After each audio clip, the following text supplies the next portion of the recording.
Viewers, good morning! Sobrang curious na nga ako kung ano yung nakakabilib na paandar natin ngayong umaga. Okay, Ate Joyce. Para sa una nating paandar, gagamit tayo ng ballpen at pencil. Para bumilib kayo tsaka mga I-believers natin, tawagin natin ng isang master spinner pagdating sa mga ballpen. Pangalan niya, si Hisham Usman. Oh! Hisham! Welcome to I-believe. Welcome. May bago na akong hairstyle na gagawin. Okay. Hisham, ano bang papakita mo sa atin ngayon? Una, mag-start tayo sa basics. Easy Thumb yan, around. Thumb around. Thumb around. Thumb around! Thumb around. Parang di naman Thumb easy around. is. Thumb around kasi yung pen nag-spin sa thumb. Next basic trick is charge. Okay, next, charge. Wow! Charge! Para madali lang yan. Parang Parang nagcha-charge ka nga siya. Nagkakaroon ng circular motion ng pen. talagang may science. Yan. And Okay, then okay. finger pass. Basic Ay, yan! ayan. Basic ba yan? Paano naging Bali. basic yan? Yung pens, parang magta-travel siya sa lahat ng fingers mo. Kaya siya finger pass. Saan? Parang traffic. Ayaw mag-travel, no? Nice. Wow! Wow! Bilis, no? Ah, ang galing ah! Galing!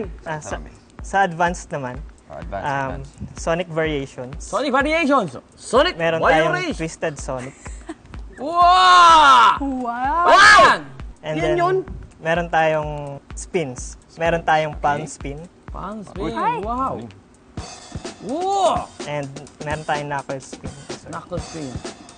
Wow! Wow, ang galing-galing! Isa sa mga pinaka-advanced is power tricks. Power trip.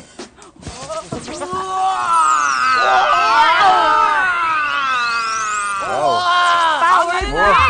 Galing ah! Pati yung pink. Mga aerial tricks yun yung power Aerial tricks. tricks. Sige nga, parang Paano aerial tricks? ang dali Wow! Tumatalon, kaya pala aerial tricks.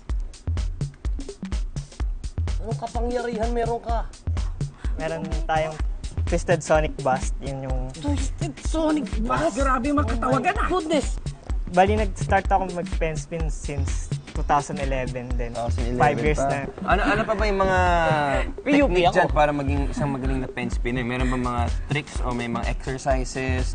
Actually, ang pinakakilang sa pen spinning is practice and patience. Balita ko, sabi ni Isha, may i-level up pa daw siya. Kaya ko rin mag-pen spin sa dilim. Dim lights, please! Yan. Oh, ayan na. Okay. Ang ganda! Wow! Wow. Smooth, no? Mr. Smooth. Ganda yan!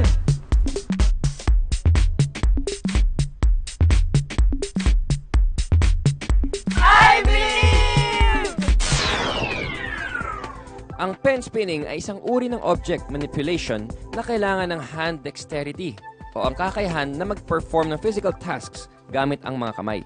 Bawat tao ay may iba't ibang kakayahan at ang mga mahusay sa pen spinning ay may tinatawag na fine motor skills o ang coordination ng small muscle groups para gumalaw ng synchronized o sabay at ng may purpose.